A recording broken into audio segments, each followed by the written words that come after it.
Kita bersyukur ya, kita sama-sama hari ini boleh beribadah lagi walaupun secara online ya. Adik-adik sudah siap memuji Tuhan? Sudah siap? Kita mau memuji Tuhan, tapi sebelumnya semuanya coba bangkit berdiri yang di rumah. Kita mau lipat tangannya, tutup matanya, kita mau berdoa ya. Semua yang di rumah ikutilah Semira berdoa ya. Tuhan Yesus, terima kasih hari ini kami boleh berkumpul bersama-sama untuk memuji nama Tuhan, walaupun secara online. Kami bersyukur Tuhan, Tuhan berkati setiap kami. Kami akan memulai ibadah sekolah minggu hari ini. Kiranya Tuhan yang pimpin, Tuhan yang berkati ibadah ini dari awal, pertengahan, sampai akhirnya. Terima kasih Tuhan, hanya di dalam nama Tuhan Yesus kami sudah berdoa dan mengucap syukur. Amin. Nah adik-adik, sekarang lo mau tanya, semua di sini punya tangan ya, punya kaki ya, kita mau sama-sama bekerja buat Tuhan. Semuanya yang di rumah tetap bangkit berdiri, kita mau menyanyi tanganku kerja buat Tuhan. Kemudian kita mau sambut lagi dengan dengar dia panggil nama saya. Semua yang di rumah ikutin Love Semira ya, bergeraknya ya.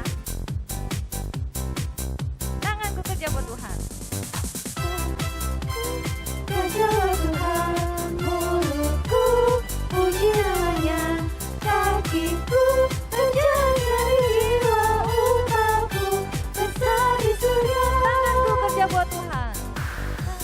Tanganku kerja buat Tuhan, mulutku puji namanya, kakiku berjalan dari jiwa umatku besar di surga. Dengar dia panggil nama saya. Dengar dia panggil nama saya, dengar dia panggil namamu, dengar dia panggil nama saya, juga dia panggil namamu. Ku jawab ya. Jawab ya, ya, ya. Ku jawab ya, ya, ya. Ku jawab ya Tuhan, ku jawab ya Tuhan, ku jawab ya, ya, ya. Tanganku kerja buat Tuhan. Ku kerja buat Tuhan, mulutku puji namanya, kakiku berjalan dari jiwa umatku besar di surga. Tanganku kerja buat Tuhan. Tanganku kerja buat Tuhan, mulutku puji namanya, kakiku berjalan dari jiwa umatku besar di surga. Dengar dia panggil nama saya. Dengar dia panggil nama saya, dengar dia panggil namamu, dengar dia panggil nama saya, juga dia panggil namamu. Dengar dia panggil nama saya. Dengar dia panggil nama saya, dengar dia panggil namamu, dengar dia panggil nama saya, juga dia panggil namamu. Ku jawab ya. Ku jawab ya, ya, ya. Apa? Ku jawab ya, ya, ya. Jawab apa? Ku jawab ya Tuhan, ku jawab ya Tuhan, ku jawab ya, ya, ya. Ku jawab ya. Ku jawab ya, ya, ya. Jawab apa? Ku jawab ya, ya, ya. Ku jawab ya Tuhan, ku jawab ya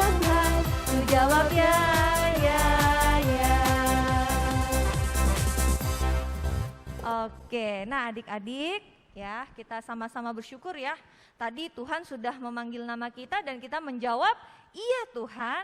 Nah sekarang Tuhan mau kita mendengar suaranya Tuhan. Tuhan mau kita mendengar firman Tuhan. Nah adik-adik, sekarang yang di rumah boleh sama-sama duduk.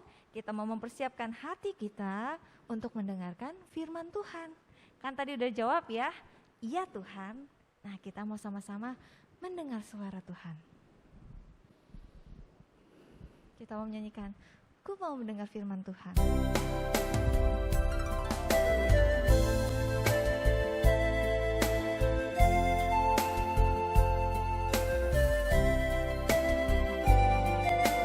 Aku mau mendengar firman-Mu Tuhan. Ku mau mendengar firman Tuhan. Aku akan mempersiapkan hati dan telinga-Ku Tuhan. Dan berbicara Allah Engkau kepadaku Tuhan. Aku siap mendengar-Mu Tuhan. Aku siap mendengarkan. Ku mau mendengar firman Tuhan. Ku mau mendengar firman Tuhan.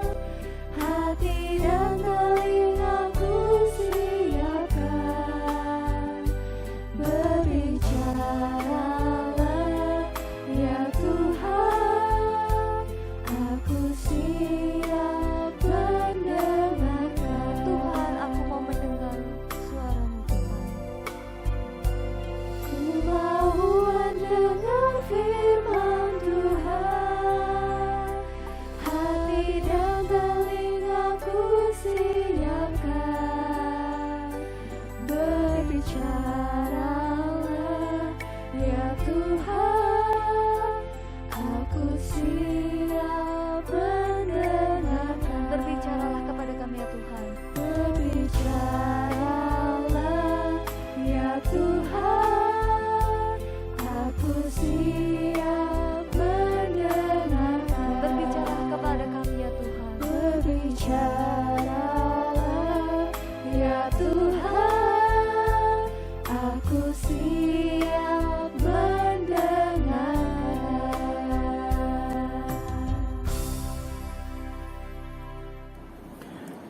Shalom adik-adik semua yang ada di rumah. Ya, kita bertemu kembali di hari Minggu ini untuk mendengarkan sebagian dari firman Tuhan di sekolah Minggu ini ya. Mari sebelum kita akan belajar bersama-sama firman Tuhan hari ini, kita satu dalam doa. Bapa, kami mengucap syukur di hari ini kami ingin bersama-sama belajar Tuhan dari sebuah cerita bagaimana Engkau mengingatkan kami ya Tuhan tentang bahaya yang mungkin kami tidak sadari melalui perkembangan zaman ini Tuhan. Dan kiranya Engkau pakai Tuhan hamba-Mu yang menyampaikan agar firman ini dapat diterima dan dilakukan oleh anak-anak di rumah. Dan kami bisa menjadi anak-anak-Mu yang melakukan firman Tuhan dan menjadi berkat dimanapun Engkau menempatkan kami ya Tuhan. Makasih Tuhan, kami serahkan firman ini dalam tangan-Mu, dalam nama Tuhan Yesus kami berdoa. Amin. Ya adik-adik, kita akan melanjutkan firman Tuhan yang diambil dari kitab Yosua ya. Minggu-minggu lalu, lausa-lausa yang lain sudah menceritakan bagaimana Tuhan menyertai Yosua sampai memasuki tanah Kanaan ya. Mereka berperang, mereka menyeberangi sungai Yordan, dan banyak hal yang mereka pelajari melalui perjalanan dari Mesir, dari zaman Musa sampai ke Yosua yang memimpin masuk di tanah Kanaan. Ya, mari adik-adik yang di rumah kita buka Alkitab kita.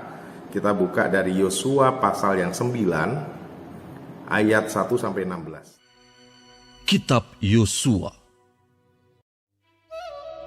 Ketika terdengar oleh raja-raja di sebelah barat sungai Yordan, di pegunungan, di daerah bukit dan sepanjang tepi pantai Laut Besar, sampai ke seberang gunung Libanon, yakni raja-raja orang Het, orang Amori, orang Kanaan, orang Feris, orang Hewi, dan orang Yebus. Bergabunglah mereka dengan seia sekata, untuk memerangi Yosua dan orang Israel. Tetapi ketika terdengar kepada penduduk negeri Gibeon apa yang dilakukan Yosua terhadap Yeriko dan Ai, maka mereka pun bertindak dengan memakai akal. Mereka pergi menyediakan bekal, mengambil karung yang buruk-buruk untuk dimuatkan ke atas keledai mereka, dan kirbat anggur yang buruk-buruk yang robek dan dijahit kembali, dan kasut yang buruk-buruk dan ditambal untuk dikenakan pada kaki mereka, dan pakaian yang buruk-buruk untuk dikenakan oleh mereka. Sedang segala roti bekal mereka telah kering, tinggal remah-remah belaka. Demikianlah mereka pergi kepada Yosua ke tempat perkemahan di Gilgal. Berkatalah mereka kepadanya dan kepada orang-orang Israel itu, Kami ini datang dari negeri jauh, maka sekarang ikatlah perjanjian dengan kami. Tetapi berkatalah orang-orang Israel kepada orang-orang Hewi itu, Barangkali kamu ini diam di tengah-tengah kami. Bagaimana mungkin kami mengikat perjanjian dengan kamu? lalu kata mereka kepada Yosua. Kami ini hamba-hambamu. Tanya Yosua. Siapakah kamu ini? Dan dari manakah kamu datang? Jawab mereka kepadanya. Dari negeri yang sangat jauh, hamba-hambamu ini datang karena nama Tuhan Allahmu. Sebab kami telah mendengar kabar tentang dia, yakni segala yang dilakukannya di Mesir, dan segala yang dilakukannya terhadap kedua raja orang Amori itu di seberang sungai Yordan, Sihon Raja Hesibon, dan Og Raja Basan yang diam di Asitarot. Sebab itu, para tua-tua kami dan seluruh penduduk negeri kami berkata kepada kami demikian, bawalah bekal untuk di jalan, dan pergilah menemui mereka. Dan berkatalah kepada mereka, kami ini hamba-hambamu, maka sekarang ikatlah perjanjian dengan kami. Inilah roti kami, masih panas ketika kami bawa sebagai bekal dari rumah pada hari kami berangkat berjalan mendapatkan kamu. Tetapi sekarang, lihatlah, telah kering dan tinggal remah-remah belaka. Inilah kirbat-kirbat anggur yang masih baru ketika kami mengisinya. Tetapi lihatlah, telah robek. Dan inilah pakaian dan kasut kami, semuanya telah buruk-buruk karena perjalanan yang sangat jauh itu. Lalu orang-orang Israel mengambil bekal orang-orang itu, tetapi tidak meminta keputusan Tuhan. Maka Yosua mengadakan persahabatan dengan mereka dan mengikat perjanjian dengan mereka, bahwa ia akan membiarkan mereka hidup, dan para pemimpin umat itu bersumpah kepada mereka. Tetapi setelah lewat 3 hari, sesudah orang Israel mengikat perjanjian dengan orang-orang itu, terdengarlah oleh mereka bahwa orang-orang itu tinggal dekat mereka, bahkan diam di tengah-tengah mereka. Nah, adik-adik, siapa sih orang Hewi itu dan beberapa sekutunya ya? Dia adalah orang-orang yang tinggal di daerah Kanaan. Ya. Jadi karena dia tahu umat-umat Israel ini disertai oleh Tuhan, dan luar biasa ya, Tuhan mendampingi dari zaman Musa keluar dari Mesir, bagaimana membelah lautan, bagaimana Tuhan menyertai dengan tiang awan saat lagi siang, jadi bangsa Israel tidak kepanasan, lalu malam hari dengan tiang api biar tidak kedinginan dan tidak kegelapan. Bangsa-bangsa di sekitar itu mereka sudah mendengarkan bagaimana orang-orang Israel yang dipimpin oleh Yosua ini melewati sungai Yordan. Mirip dengan kejadian Musa, sungai Yordannya juga terbelah, mereka berjalan di tengah-tengah sungai yang kering. Dan yang lebih dahsyat lagi, bagaimana orang Israel ini menghancurkan tembok Yeriko bukan dengan alat-alat, tapi mereka memuji Tuhannya dan mereka meneriakkan, bernyanyi bagi Tuhan dan memakai alat musik. Nah, adik-adik semua, bagaimana bangsa yang ada di sana? Pasti mereka ketakutan. Mereka melihat ini kalau menjadi musuhnya orang Israel, mereka juga pasti hancur seperti bangsa Yeriko dan beberapa bangsa yang sudah dimusnahkan. Nah, adik-adik, sepertinya cara yang paling gampang itu menipu orang Israel. Jadi mereka tetap aman. Pura-pura mereka itu menjadi hambanya. Tadi kita lihat ceritanya ya, bagaimana kita dengar cerita mereka pura-pura miskin, mereka pura-pura datang dari jauh. Demi apa? Biar enggak diserang. Demi satu ikatan. Nah, adik-adik, itu di zaman dulu. Tantangan yang dihadapi Yosua dan bangsa Israel. Nah, zaman sekarang, seiring perkembangan zaman, semua orang ya, khususnya kita sekarang di masa pandemi ya adik-adik ya, semua orang ini sangat dekat dengan teknologi. Sebelum COVID pun sudah ya, perkembangan gadget di mana-mana. iPad, dari iPad 1, 2, 3, 4, Air dan lain-lain sekarang udah tinggi banget speknya ya. Nah, seiring perkembangan zaman ini mengharuskan semua orang itu dekat dengan teknologi. Ya, tak terkecuali dengan adanya internet dan media sosial ya. Siapa yang di sini nggak tahu YouTube? Pasti adik-adik tahu YouTube ya. Google, pasti semua tahu Google. Nah, meski demikian, teknologi selain banyak manfaat buat kita ya, kita tahu di situ bisa search apa saja gitu ya. Cari lagu baru, cari film baru pun ada ya. Cari artikel, misalnya di sekolah nggak puas dengan penjelasannya guru, kita bisa mencari sendiri artikel gitu ya. Nah, meskipun teknologi ini banyak manfaatnya, tapi juga ada dampak negatifnya ya, adik-adik juga harus tahu ya. Jadi dengan kondisi sekarang ini sedang pandemi COVID, mengharuskan semua aktivitas dilakukan secara online atau daring. Adik-adik sekolah harus online. Ya, bahkan beberapa kelas ya, misalnya kalau di gereja ada kelas pun online gitu ya, nggak berkumpul ya, termasuk adik-adik ya, kegiatan belajar mengajar. Terus yang pasti setelah belajar pun adik-adik juga pasti searching gitu ya. Aktivitas di internet ini tentunya nggak bisa dipisahkan dengan penggunaan media sosial. Nah, semakin tingginya kebutuhan akan media sosial ini, seolah-olah banyak yang wah, hebat banget ya teknologi gitu ya, tapi tidak menyadari dampak negatif ya, sebenarnya muncul bersamaan dengan dampak positifnya. Ya, tadi lo sudah bilang positifnya kita bisa mencari apa saja di situ, mendengarkan lagu apa saja di situ. Tapi ingat, ada dampak negatifnya. Nah, karena itu di sini Lause akan kasih beberapa tips ya, penting sekali bagi adik-adik yang masih belajar paham penggunaan media sosial ya. Jadi Lause cari artikel, baca-baca. Jadi ada 6 dampak negatif media sosial jika digunakan secara berlebihan. Ya, adik-adik belajar bersama-sama ya. Yang pertama, gangguan kesehatan fisik. Loh, kok bisa Lause? Maksudnya gimana nih? Ya, ini Lause jelasin di sini ya. Dengan menatap layar gadget kita terlalu lama, terlebih dalam jangka waktu yang panjang, itu dapat mengganggu kesehatan seperti miopi. Ya, miopi itu seperti rabun dekat. Ya, pakai kacamata kayak Lause gini ya. Kalau dulu Lause tantangannya apa? Komputer, belum banyak gadget. Itu radiasinya yang kena mata kita, itu akan membuat kita itu akhirnya rabun dekat gitu ya. Kita harus mendekatkan objek biar kita bisa baca dengan lancar.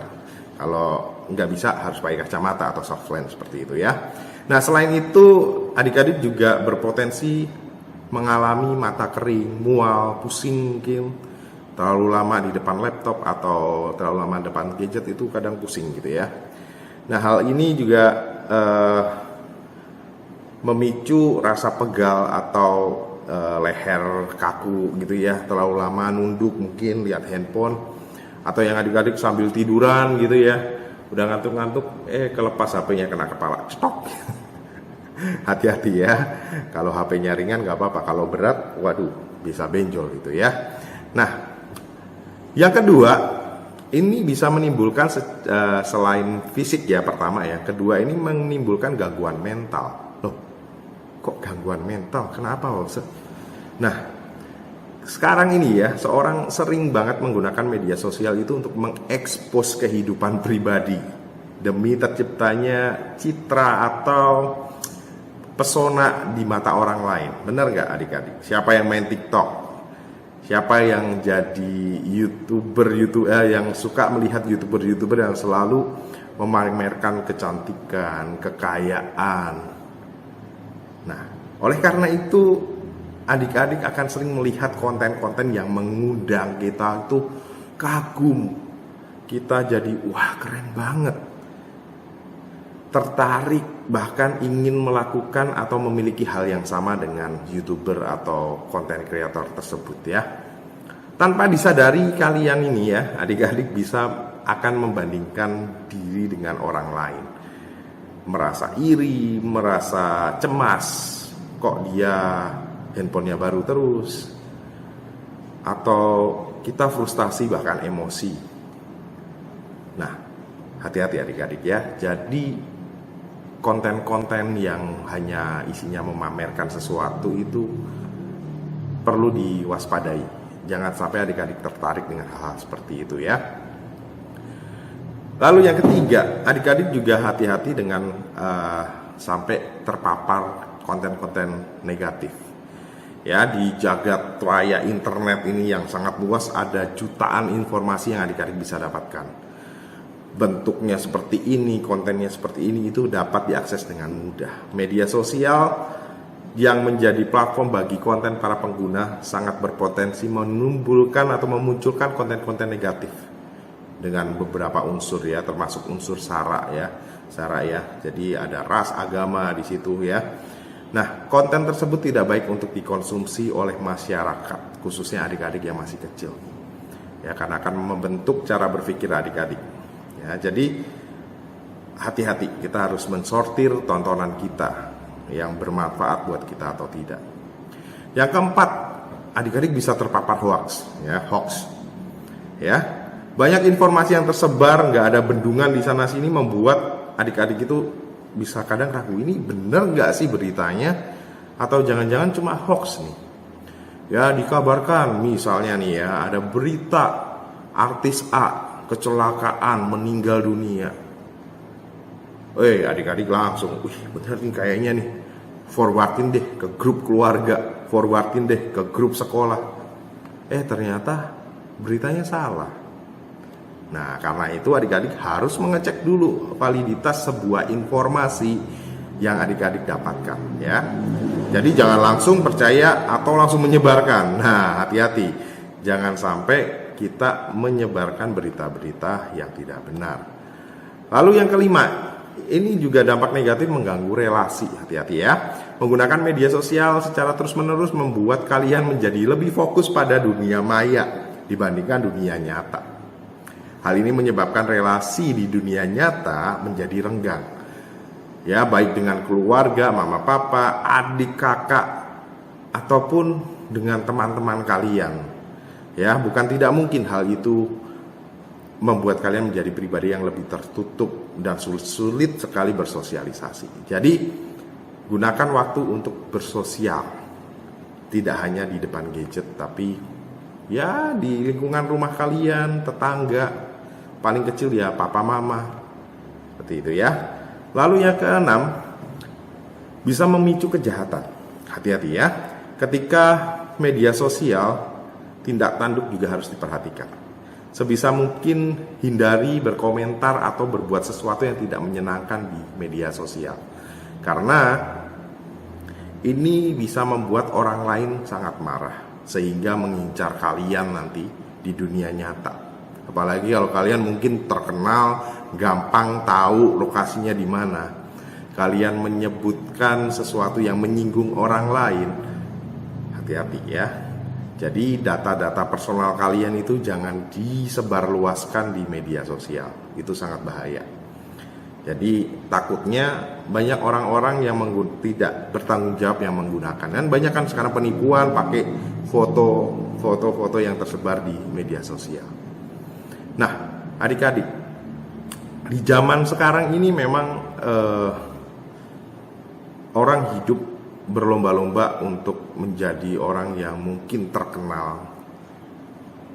Itu boleh, tapi hati-hati.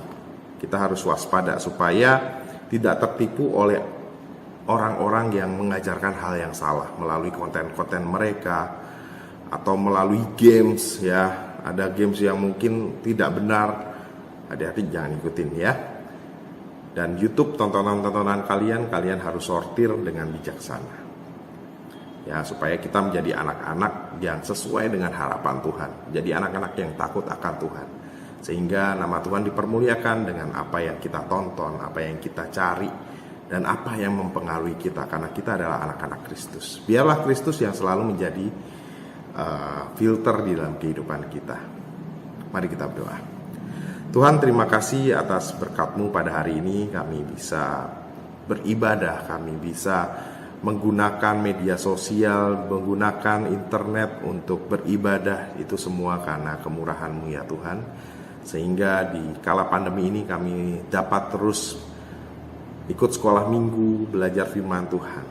Dan kiranya di dalam kehidupan kami sehari-hari, apa yang kami tonton, apa yang kami baca, apa yang kami mainkan melalui gadget kami memuliakan nama-Mu ya Tuhan.